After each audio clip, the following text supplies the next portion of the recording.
So this morning, we have a special guest, Francis Lee. Thank you. I know there's some folks here who are here for them. Who's a classmate of Martha's, our Director of Religious Education at Harvard Divinity School, who's going to share a homily, which is our fancy religious word for short sermon. As the minister, I wanted to give just a short reflection, mostly because I wanted to name that I'm a little uncomfortable with our topic this morning, which is not a disclaimer or a suggestion that we shouldn't talk about sexuality in church, but rather an acknowledgement of what some of us might be feeling this morning. For me, it feels like a little bit jumpy, you know. You see, I've been taught all my life, like many of you, I'm sure, that you don't talk about sex in a professional setting, and you certainly don't talk about it at church. And well, since this is my profession and my church, you can imagine how I feel. But after some gentle encouragement from Martha, our religious educator, and after considering the fact that we've taught OWL, which stands for Our Whole Lives, our sexuality education program for children and youth, on and off for several years, and after recognizing, as Martha described, that accepting, embracing, and honoring our sexuality is a part of our faith, we find ourselves here at this service talking about sex, despite the fact that it might make me uncomfortable. One thing that OWL, the Our Whole Sexuality Education Program, does is talk about how sexuality is more than one thing. Much more than simply talking about sex as we may have narrowly defined it. The OWL curriculum identifies the 5 circles of sexuality.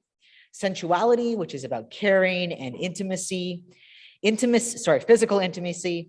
Intimacy, which is about being vulnerable and communicating with partners. Sexual identity, such as gender identity and sexual orientation. Sexual health and reproduction, such as our sexual behavior or reproductive systems. And sexualization, such as coercive behaviors or media representations of sexuality.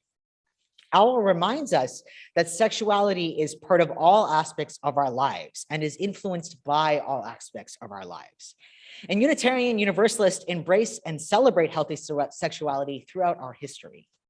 From our early and open celebrations of LGBTQ people, to our sexuality education programs, to our support of abortion rights, and our commitment to believing survivors of sexual assault.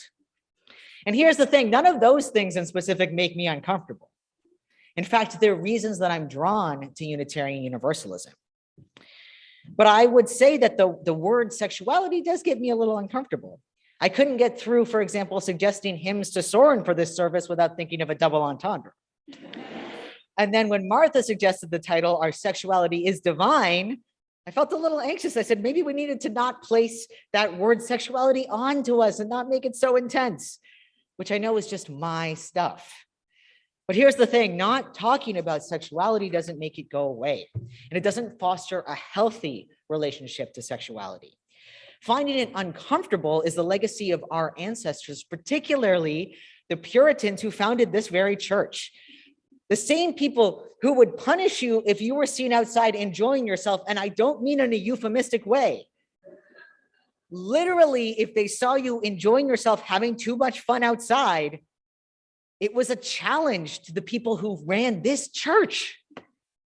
Literally, that was who we were. So being challenged is part of our faith values now because we don't believe that anymore.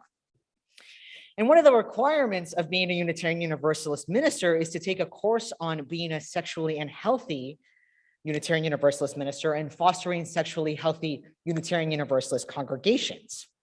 And they say the following: a sexually healthy and responsible UU congregation has 9 central building blocks. Congregational policies and procedures which support these goals, including visible signals that this is a congregation that addresses sexuality issues openly and justly. Sexually healthy religious professionals with training and experience in sexuality issues.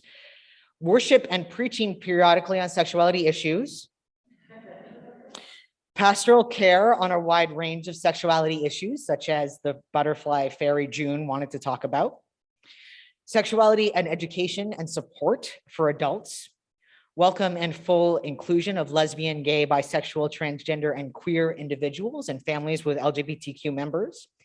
a commitment against sexual exploitation of all kinds, including sexual abuse, sexual harassment, and sexual misconduct by staff and clergy, and social action efforts for sexual justice in society. So in this spirit of being a sexually healthy congregation, here we are.